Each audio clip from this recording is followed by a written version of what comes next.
And then there was one, and he's here in studio. Welcome to Popcorn Talk, featuring movie discussion, news, and interviews. Popcorn Talk. We talk movie. All right, you guys, welcome on into the final edition of this special edition of To The Point with Kristyn Burtt, because we've got the winner here today, and I am so excited we've been able to do these. So thank you so much to Popcorn Talk and Dance Network. And without further ado, let's interview and introduce the season 14 winner, So You Think You Can Dance, Lex Ishimito. Congratulations. Thank you. I know. I was asking you earlier, I'm like, has this sunk in? And you're like, nope. Oh, absolutely not.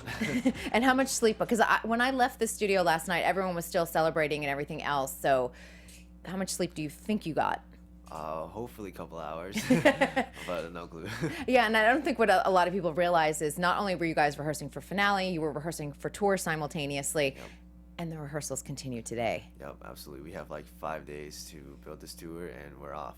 Yeah, Chicago's the first city. Yep. Are you ready for this? This is the good part. This is just the fun part. I mean, I'm really excited. It's gonna be a lot of fun, like just being on tour and like trying to give back to like people who supported us, and it's just gonna be a fun time. Yeah, and this I always think the tours for the fans, like all the meet and greets and stuff like that you guys are able to do, it's gonna be, I think, special on both sides. Oh God, I'm not really like a meet and greet person, but like I mean, I think it'll be really fun. You'll get good at it. You'll realize there's a good little rhythm to it, of course.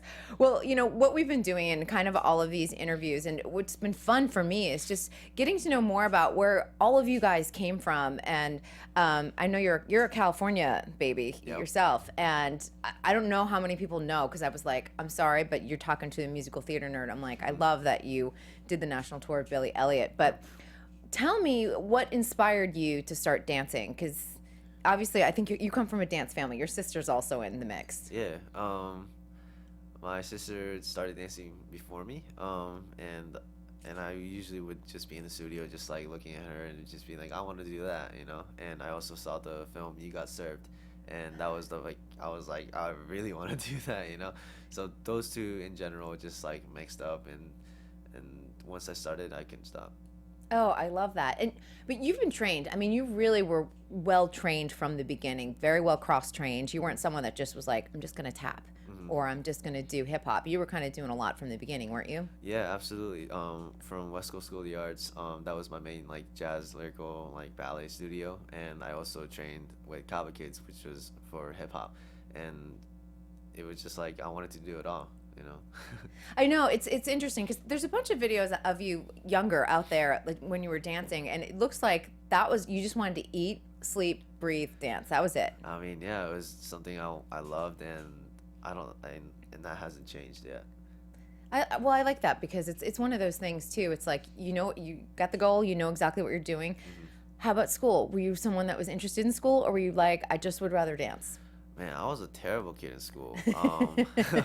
Bad grades. But at the end of the day, it's something like education is something that's really important. But for me, it was just more so like education. Like I have most of it, and literally the college will always be there. Yep. Graduated high school, and I said, let me take this as far as I can go for now. Now, I know that you were on tour with Billy Elliot. So was your education, obviously, when you're on the road, you have an on-location teacher that travels with you guys. But did you homeschool at all when you were going through high school after the tour? No. We had 3 tutors during the tour, so it was already nice in general. And then I went to OSHA, Orange County School of the Arts, until my junior year, until I moved to Boston. All right. Well, let's go back just a little bit and talk a little bit about Billy Elliot, because I know that you joined the tour in 2010. I saw the original Broadway cast. We were just talking about someone who was in your cast and the Broadway cast, Gregory Jabbar, who's an incredible performer. You auditioned here on the West Coast, is that correct? Yes. Now, what inspired you to audition? Because this, I don't know if people realize, and if anyone's never seen the documentary of like the making of Billy Elliot, they send you guys through like Billy Elliot school. It's hardcore. Did you know auditioning for this that if you got the role, you were going to have to go through this boot camp? I actually didn't know at all what I was going through, because my mom literally sent me to this audition. She said, go in and just go. And then I did it, got sent to New York twice. For another couple auditions, and when I got back, I got a phone call saying so you got the role of Billy Elliot, and I was like, what's that? Because you hadn't seen the show or anything. I haven't seen anything. So yeah. So you had no idea what you were literally signing up for, which is Yeah. kind of amazing because the role it's intense. It's not an easy role. No. It's why all the boys that were nominated for the Tony and wound up winning, they shared it because Yeah. it's something that I was extraordinary to watch. So how was your singing voice before you started the show? Oh, it was crap. Okay. Yeah. And how'd you do accents? Because you have to do an accent in this show as well. Yeah, it was literally right before we went on tour. It was the 3 months that we lived in New York. New York, that we had all this like training of just not just dance but like dialogue and how to speak that Geordie accent. And Can you still do it? let's see. Just give us like one line. Something from the line. Grandma found this in the laundry basket. It's hard. I can't do accents at all. But yeah, it was a lot of fun. It was definitely grueling. It's Yeah. just like the way the Broadway scene works. It's all about like taking notes because you can't really keep track of it because especially when you're Billy, you're on stage for 2-3 hours, and you're doing dancing, singing, acting all together. Yeah. And you're doing almost every single style of dance. I think that was what was most impressive to me because you're expected to do ballet and you're expected to do tap and there's like some the hip hop inspired movement type of things like that, which is perfect for the way you've been trained as a dancer. But now you're adding elements of acting and singing. When you go to this like Billy boot camp where you're like, Mom, what'd you do? What would you sign me up for? Or were you just like loving it? I mean, I feel like any kid that was going through that, it was definitely the time of their lives, you know? It's definitely like a once in a lifetime opportunity. And I feel like I took the best of it and it was just enjoyable. And how many Billies went out on the road? Because you guys have to rotate. You can't do this every single night, 8 shows a week. We had 4 Billies and we had 8 shows a week. And we had 2 shows a week. But there was definitely one city where 2 or 3 of the Billies got sick, and I covered like 6 or 7 shows a week, and that was a lot. That's you just did the show and then go to sleep because it's a lot to expect. And what do you remember from your time on the road? Because going out on a national tour is something so unique and special. You're living in this little bubble with this whole group of people you did it for a while too, didn't you? For 2 years, yeah. Who was traveling with you? Because you can't travel alone. I was traveling with my mom. So you and your mom were like on the road together for 2 years. Yeah. And your sister stayed back in California. Yeah. How was that on your family? It was definitely a little rough. As a kid, it didn't really hit me, because because selfish me, like I'm having the time of my life, you know, being on tour. But I didn't realize how tough it was for my sister because she had to grow up a little bit faster than she expected, and it was of course like hard for my mom because of course she wants the family together, you know. Yeah, absolutely. My husband was on the road for 2.5 years in a show, and by the time the contract ended, I'm like, hooray! Yeah. Like I was done, because it is hard Absolutely. on the family member that is at home. So, and this is the other thing that I don't think people realize too. When you get off tour, there's a weird little transition because you have been employed, which as a kid you probably don't realize like there's money coming into your bank account, but also you've been with this family for a long time, and then all of a sudden it's not there anymore. Yeah. What was that transition like for you? It was definitely like weird, but at the same time, right as like I got off Billy Elliot, it was high school phase. So, and it was freshman year, so it's like fresh meat, like people don't really know what they're going into. So it was like a good transitional phase for me.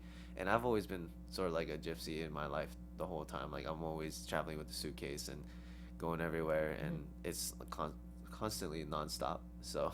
Oh, that's good. Yeah. That's good. So it wasn't. That's kind of nice that you were going into high school. Did you grow out of Billy, or did your mom decide that this was the last contract and you were coming home? Oh, I definitely grew out of Billy. Like 2 years after that, like it's definitely like one of those things that is absolutely amazing in the time of your career.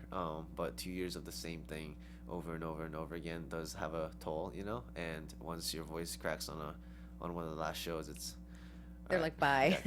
You know, they do. It happens with Annie's. It happens with Oliver's. It happens with Billy Elliot's. Like, Absolutely. it's no joke. And I know, like, the girls that have done Annie, like, they measure them, like, every 6 months or so. And if you've outgrown the role, it's time done. to move on. Yeah. I know. Isn't that funny, though? It's like, Yeah. you've aged out of Billy, kid. Yeah, it's crazy. You're out of here. So when you get back, you focused a lot on ballet, didn't you? I did. Like I said, I went to high school till my junior year. got my GED, and I moved to Boston to join Boston Ballet for 2 years. Do you know I studied there? Really? I'm from Boston. I went to Boston Wow. Ballet School. Wow, I didn't know that. I loved it there. Awesome. Yeah. So were you in Boston Ballet too immediately when you went there, or? I went in as a trainee, and then I got promoted to Boston Ballet too. So did you wind up being there for like 2 years, 2 maybe? years, 2 years. What was your time like in Boston? It was definitely it was hard.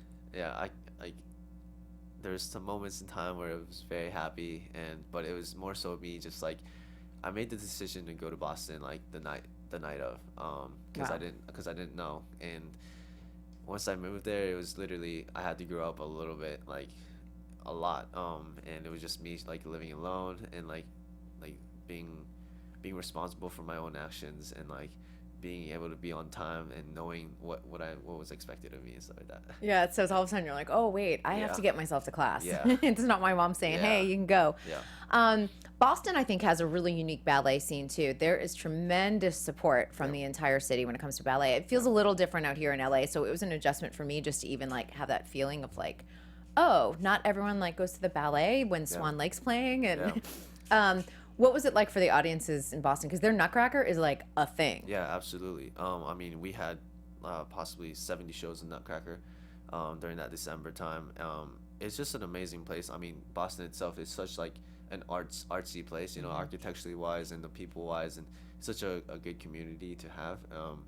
And just like performing for like, especially at the Boston Opera House, like So beautiful. It's so beautiful, and like when it's filled with people, it's every 70 shows is basically sold out. Yeah, and that's what I was gonna it's say. I'm like, amazing. it is sold out. Do you know they used to do it at the Wang? You know, Yeah. the big, huge Wang Yeah, theater. Crazy. It is crazy when you think about that. And I don't know if they still do. Are they still doing it from like basically like Thanksgiving to Yep. like New Year's? It doesn't matter if Christmas is over or Christmas is nowhere near. Yep. You know, you're still over a month away. People Yeah. go.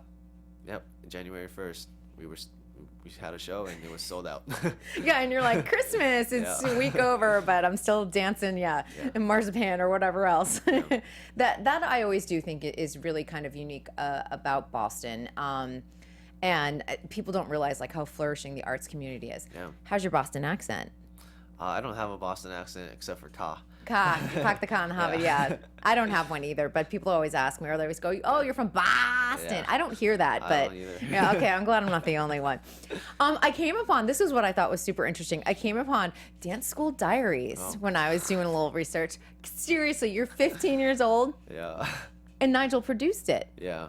for Dance On. Yeah, I mean, it's kind of embarrassing. No, it's not. It's great. You were preparing for Youth America Grand Prix, which Yeah. is a ballet competition, so. I mean, that was like one of those moments where like I was started to talk on camera, you know, and that was just like, it was moments where I was just like, they asked me a question, it was just yes, yep, like, you know, like you don't really know like that you need to talk about what Yeah, you a sentence or two Yeah. is helpful to us on the other side, yeah. Absolutely. And I didn't realize like Nigel like actually produced it, and like it was just like very surreal, but I mean, yeah, it happened. No, it was kind of fun because I was like, you know, I think there was a lot of scuttlebutt at the beginning of the season that, you know, Jenna knew Kiki and Gabby knew you, but let me tell you, people, we're in season 14. The dance scene has changed tremendously. You guys are all working younger and younger. It's not like at 18 you go and start working professionally. Yeah. Everyone's starting to work at like 8. Yeah. So of course we're going to know people, and people are going to have relationships, and the convention circuit and competition and things like that. So it's not, I don't think it's a thing. Do you know? I don't think so either. I feel like there was a lot of beef with that, which I think we cleared that up real quick. Oh, I told Gabby, I was like, here you go, week Yeah. 1, let's just squash it because I don't want to talk about it the rest Absolutely. of the season. And there was also like, I feel like there's a little bit of talk about like us being professionals, that being on the show, and they wanted like non-professionals to be on the show as well, and I completely agree with that. At the same time, I don't feel like if you're not a professional dancer, there's no way that you could have survived the tough weeks of this competition. It's just, there's just no way, you know? The face of the show has changed, and Yeah. even you know, I started covering around season 9, and if I look at season 9 to where you guys are in season 14, it's a 180. It's so different. Everyone comes in very well cross-trained. It's not just like, this is our hip-hop dancer and they can't do anything else. That's not the case anymore. And like I said, like, look at what happened last year in season 13. You've got all these kids and they've got agents and they're working, and some of them were working even before they came on the show. So I just think it's a non-argument, I guess. That's my thought on it. But people got their own opinions. Of course, and they've got social media to talk all about all it. Good. So when you had the opportunity to audition, you had left BB2, and you came back here to the West Coast, right? Yes. I came back. I got hired with Break the Floor conventions, and I was assisting in choreographing for a jump dance convention. Oh, fun. Yeah, and then I joined Travis Wall's Shaping Sound Company on the second tour. It's for June. Yes. Yeah. On that time, So You Think the release like that we were having another season, and it was adults, and I was literally at a different city, really close to New York, and in a split decision at like 2 a.m. I was like, okay, we can take a train there and maybe audition. So basically no sleep again, and then you improv'd your solo. And just nothing prepared. I gotta tell you, like this is like, there was and I haven't revealed who it is, and it doesn't matter who it is, but a former So You Think alum, whom I've actually never met in person, slid into my DMs once the top 10 had been it hadn't been officially announced, but we knew who it was, like some of us know. And they were like, this Lex guy, he's gonna win. And no, I'm serious. He told me, he was like, he's gonna win. Just watch him. He can do anything. This is your winner. And he also talked a little bit about Logan. I revealed the sex. I'm like, the person. And then also talked about Taylor and said, kind of a sleeper. You might not know who she is, but let me tell you, watch her. So I thought it was really interesting, like just sort of like having my eye out already. So I was like, follow, just to see like where everyone was. And but it's interesting because people have eyes everywhere. People are on, whether they're going to see Shaping Sound or whether they're, going to some of the conventions and teaching and things like that. People had their eye on you right from the get-go. I mean, I guess in a way it is definitely pressuring, because they once you set a bar at some place, like you can't really go lower from there. That's especially for myself. I talk to myself about that all the time. Like once you get to a certain place, and nothing but higher. Yeah, and I talked to you a little bit about this last night, but I was like, a lot of times I think the mental game gets to a lot of the contestants, and I get. The number one thing I hear is I was not myself. I didn't feel like I was myself. Did you feel like you were yourself on this season? How did you feel? I mean, absolutely. I felt like myself, and I definitely didn't want to change any of that. I know I got a lot of roasting for my personality, but that's just who I am, and I'm just the dry, boring self as usual. And if you're not boring, like no, you're not boring. Give yourself some credit because you won. If America thought you were that boring, they would not have voted for you. Do you know what I mean? Like, think about that. Get it. It's okay to pat yourself a little bit. But I feel like even if I was myself, like during the whole thing, I feel like I didn't have to be like exciting and like present, like looking like I was like forced to like be this exciting character. You didn't need to be like Jazzy Lex and like, because then that wouldn't have been you. Yeah, and I'm sure there was maybe a couple people that like through the TV screen like that connected with me through that, because not everyone has to be this exciting person. And well, I thought the season was also very well represented in just so many different types of people this season that I thought that there was someone everyone could relate to. Absolutely. And I think that that's super important. And I feel like that's why it was cast well, the All-Stars picked well. It was one of those things too, I sit there and think, we're going to remember this cast quite a bit. Yeah. There's certain casts, like I always, season 4, season 10, I feel like 14 falls into that group too, which I think, it's exciting. Yeah. It's exciting. And Gabby, now I heard Gabby threw out that she was the matchmaker. Is she literally the matchmaker with you and Taylor? I mean, she definitely had a little big sister role in that. Absolutely. Okay. Give her some credit for that. All right, I'm good with that. What do you think you're going to take away the most with in your friendship with Gabby? It's something like a friendship that won't die forever. She's taught me a lot, and especially taught me that to stay present and enjoy the moment, and not to dwell on the past or think about the future too much, and really enjoy this moment, because especially during So You Think You Can Dance, it definitely started off slow, but it seems like I auditioned yesterday, and the whole journey went by like this, and I feel like it was very important for that, and yeah, she inspired me a lot. I always find Gabby very unflappable. Like, she doesn't let a lot ruffle her. Did you think that helped you a lot? Because she's a very, like, this is Gabby right here. Yeah. I always feel like I just know I'm going to get a steady Gabby. Yeah, I mean, I feel like our personalities match because of that. She might have this like really like good personality, but it's constant. It never like it's always there, you know. And I'm always in the down low and super chill. So I feel like that was like a really good match for us. Yeah, I always felt like with the two of you, if you guys had nerves, you weren't showing them. Like a couple times, there were a couple contestants. Sometimes I was like, I'm really worried about them because I think that sometimes you get things in your head and you start telling yourself stories that aren't true. Absolutely. But you're like, America hates me, or the judges hate me, or what did I do? And I see it in their heads, and I see it in the press line sometimes, and I worry. I'm like, oh no, don't let them fall apart. Yeah, for sure. I mean, it's just the way I am. I don't really get frazzled too much, and I thrive off nervousness, and I don't really like to like be angry or like be super heavy. That's just not me. You're just Lex. Yeah. We're just gonna, we're gonna make a hashtag that's like just Lex from here on out. Obviously, you have the tour coming up. Do you have your eyes on what you would like to do post tour already? I don't know. It depends. I'm just like you never know what's gonna happen after this. Mm-hmm. So I'm just gonna enjoy this So You Think tour and possibly rejoin Travis's Shaping Sound for the last time, maybe, and maybe go from there. You know. Will you ever like don those ballet tights again, or are you good for now? What do you think? Yeah, I mean, joining a company might be an idea, but maybe in the future. You know, I feel like I had a little taste of it, and I got the training that I needed, and now it's just like now it's just like taking it one step at a time.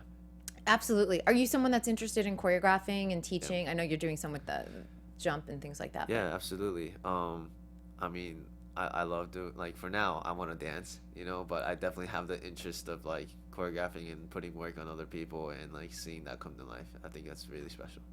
Yeah, I love that idea because there's so many people that have so many ideas, and I just think that the whole area of, like, choreography and dance is really flourishing. Yeah.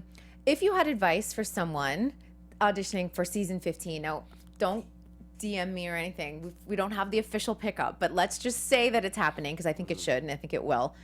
What advice would you give to a contestant for season 15? I feel like a lot of people think So You Think is like a very commercialized like job, you know, like it's just a dance competition, and that's what I thought too. But if you have any like regrets or contemplation of like thinking about like auditioning, like I don't regret anything that I did during this amazing experience. It was definitely a lot more than I expected, and if you want to grow as not only as a dancer but like know yourself more and like what you want to do with your life, like this is the place to do it. Oh, I love that. Well, on that note, I just want to congratulate you. Thank you. This is going to be, I think, an amazing few months while you guys go out on tour, and I'm going to go see you guys at the Dolby Awesome. Theater in LA. Absolutely. I always like to tell everyone, I'm like, the Oscars are there. Aren't you like so psyched about that? I'm pretty excited. I'm excited for you. So even if you're not super excited, I'm like, I'll be the one screaming for the audience. Like, the Oscars are here and you're dancing on the stage.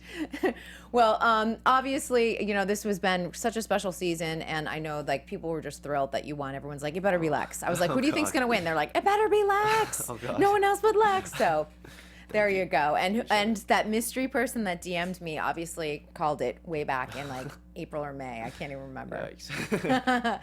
All right. If people want to follow you on social media like Twitter, Instagram, where should they follow you? Instagram, Lex_Ishimoto, and Twitter @LexIshimoto. And what's your hashtag? Stay legendary. Stay legendary. Stay legendary. All right, you guys. Thank you for joining us this season on the special editions of To The Point with Kristyn Burtt. I will be back at 3 p.m. Pacific time today. We've got season 7's Kent Boyd coming in to tell his story, all presented by Popcorn Talk and Dance Network. We'll see you later. From producers Maria Menounos, Kevin Undergaro, Phil Svitek, and the entire Popcorn Talk Network, we would like to thank you for tuning in. For questions or comments, be sure to visit popcorntalk.com. I'm Sir Richard Wentworth, and this has been a presentation of the Popcorn Talk Network. Those of the hosts only and do not necessarily reflect the views of the Popcorn Talk Network or its owners or principals.